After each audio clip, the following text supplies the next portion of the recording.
Bonsoir chers amis, alors je reviens sur mon analyse du cours du Bitcoin et puis je m'arrêterai aussi sur la alt saison, donc le total 3, ainsi que sur une analyse du Dogecoin et puis quelques mots sur le S&P 500. Alors pourquoi est-ce qu'il faut parler du cours du Bitcoin? Eh bien parce que, comme vous avez pu le constater, depuis le résultat des élections américaines, donc Trump a gagné, et chose promise, chose faite, cela avait été annoncé, eh bien, vous voyez qu'on peut parler d'ores et déjà d'une reprise du bull run. On peut parler d'une reprise du bull run, on en avait déjà parlé dans ma précédente vidéo, puisque nous avions cassé la résistance des 70 000 $. Ensuite, nous avons eu un retour sur cette zone ici de support. Et puis là, ça y est, hein, le cours est parti. Il est actuellement aux alentours des 86 500. Alors, quels sont les objectifs du bull run? À quoi pouvons-nous nous attendre? C'est l'objectif de cette vidéo. Allez voir la vidéo précédente, hein, pour les vagues 1, 2, 3 et 4. Là, ce qui va nous intéresser, c'est cette vague 5, bien évidemment. La vague 5, qui, selon toute vraisemblance, devrait être en extension. Pour quelle raison? Parce que nous avons eu une vague 1 relativement faible. Nous avons eu une vague 3 qui est allée chercher, vous voyez là, les 261,8, un peu plus. 261,8, c'est pas extraordinaire pour un bull run. Vous voyez qu'ici, par exemple, lors du bull run de 2020-2021, déjà, on avait une vague 1 beaucoup plus importante, plus verticale. On avait eu un V-bottom. Et puis, on avait surtout eu, vous voyez, une vague 3 ici qui était allée chercher les 361,8. J'allais dire quasiment les 423,6. 361,8, c'est une vague en extension.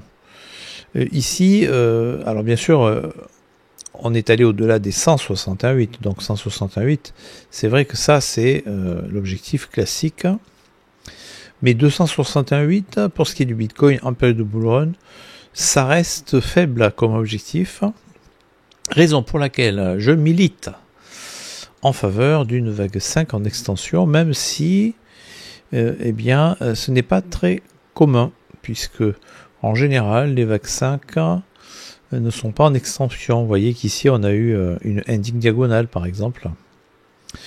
Ça, c'est plus courant, mais bon. Ici, on peut quand même parler d'une vague 5 en extension, lors du bull run de 2017, puisque le cours est allé, vous voyez ici, de 3000 et quelques dollars à 20 000. 19 000 et quelques, on va dire 20 000. Vous imaginez, de 3 000 à 20 000, on peut parler ici d'une vague 5 exceptionnelle. Donc ici, on a quand même eu une vague 4 ici, hein, cette vague 4, vague corrective, assez longue. De même que nous avions eu une vague 2 assez longue, ce qui laisse présager, surtout évidemment avec le fondamental, parce que allez voir évidemment ce qui se passe un peu partout dans le monde aujourd'hui, notamment aux États-Unis, autour des crypto-monnaies et notamment du Bitcoin, pour vous convaincre que toutes les planètes sont alignées pour avoir un cours du Bitcoin qui normalement devrait atteindre des sommets. Alors ici, évidemment, alors moi ce qui m'intéresse c'est l'analyse éliotiste.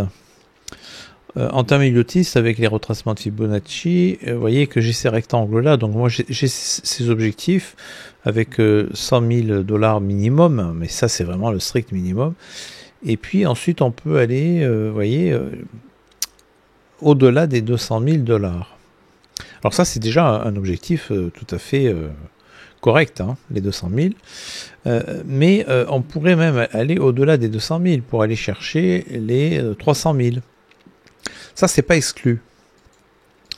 D'ailleurs, à ce titre-là, vous voyez que normalement, je devrais élargir ici le rectangle.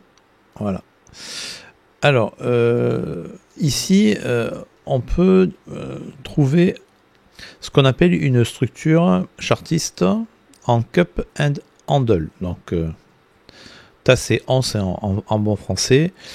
Vous voyez qu'ici, on peut considérer que le bottom donc, est ici, au 15 000 et quelques, et la TH, la neckline de cette structure, cup and handle, eh bien, c'est ici.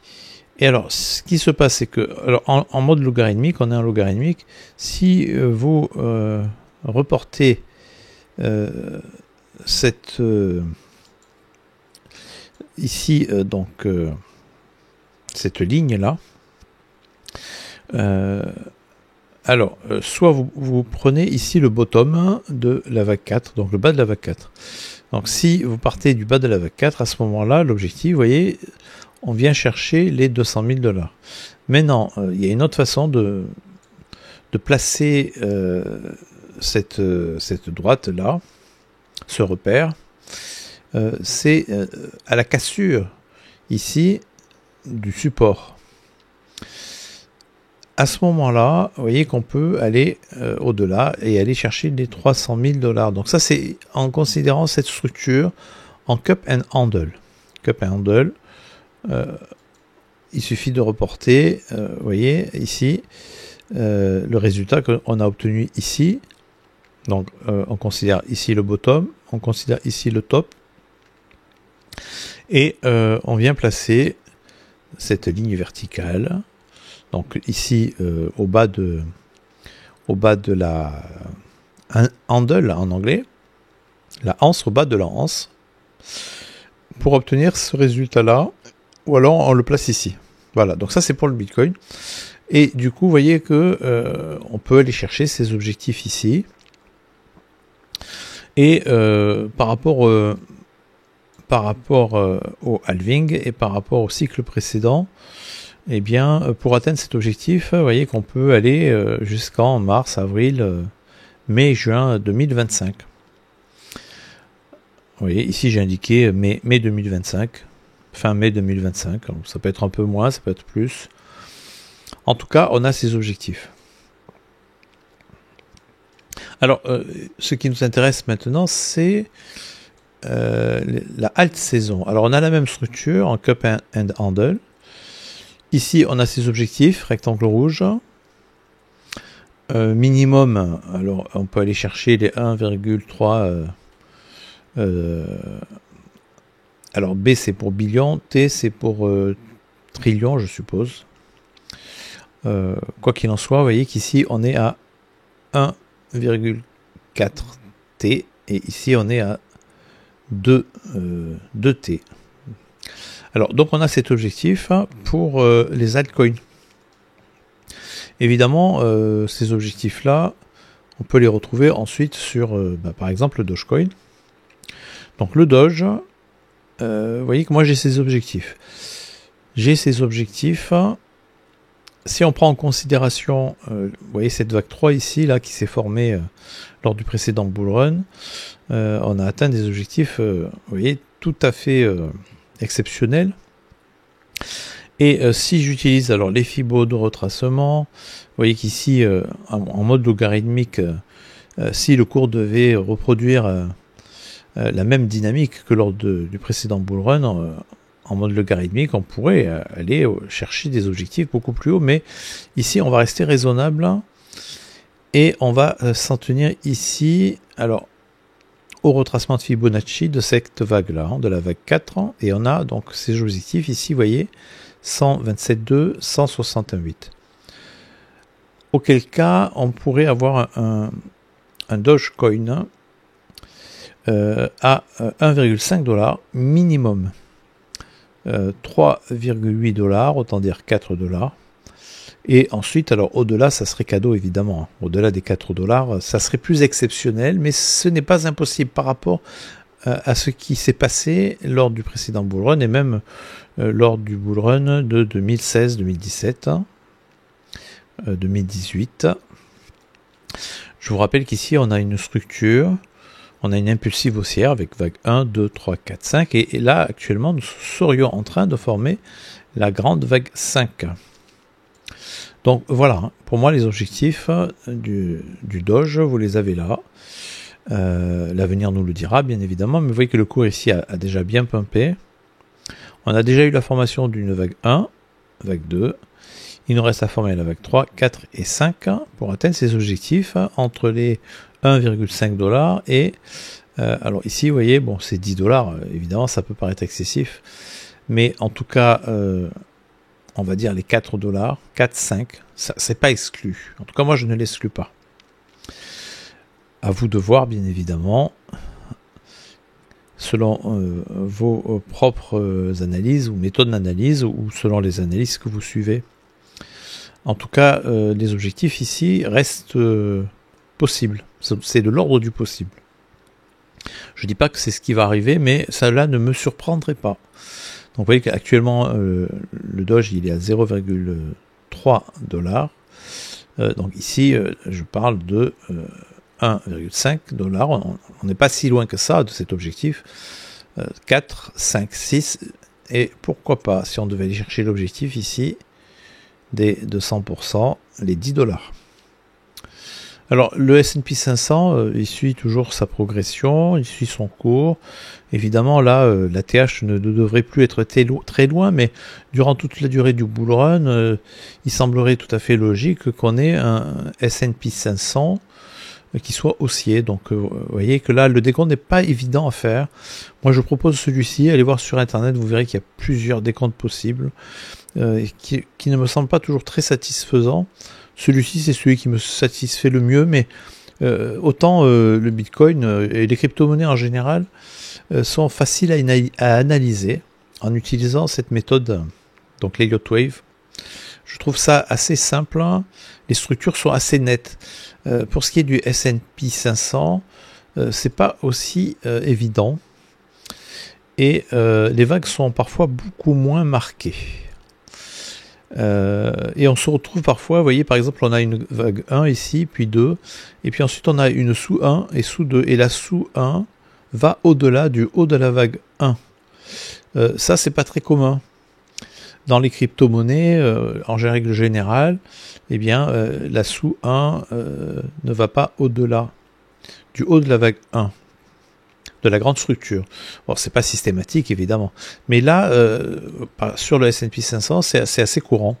Là vous voyez par exemple on aurait eu une toute petite vague 2 et puis là une vague 4 très longue, mais bon il fallait bien que le cours retrace ici puisque le cours était bien monté, et c'est parce que le cours a bien retracé qu'on peut espérer ici une vague 5 exceptionnellement longue en extension, avec ici vague 1, 2, 3, 4 et 5. Et puis à l'issue, par contre, alors là, il faut s'attendre, mais ça correspondra avec la prochaine période de bear market. Eh bien, ici, on aura une forte correction, selon toute vraisemblance. Pardon. Donc ça, c'est le S&P 500. Voilà. Que dire de plus ? Alors pas grand chose ici, hein. Je pense que l'essentiel a été dit. Si vous voulez suivre la chaîne, n'hésitez pas à nous rejoindre sur le Discord, dont vous trouverez un lien d'invitation en description de cette vidéo. Je vous rappelle aussi que nous avons un partenariat avec l'exchange BitGet, dont vous trouverez aussi un lien d'affiliation en description de cette vidéo. Vous pouvez aussi me suivre sur Twitter. Pareil, hein, alors allez en description de la vidéo. Et je vous dis donc à très bientôt. Alors en conclusion de cette vidéo, je vous rappelle que vous pouvez tout d'abord bien évidemment vous abonner à la chaîne ainsi qu'au Discord, et si vous avez aimé cette vidéo, alors merci de mettre un petit pouce bleu et de mettre un commentaire auquel je répondrai sans tarder. Vous pouvez aussi demander l'analyse d'une crypto-monnaie de votre choix. Sur ce, je vous dis à très bientôt pour de nouvelles analyses.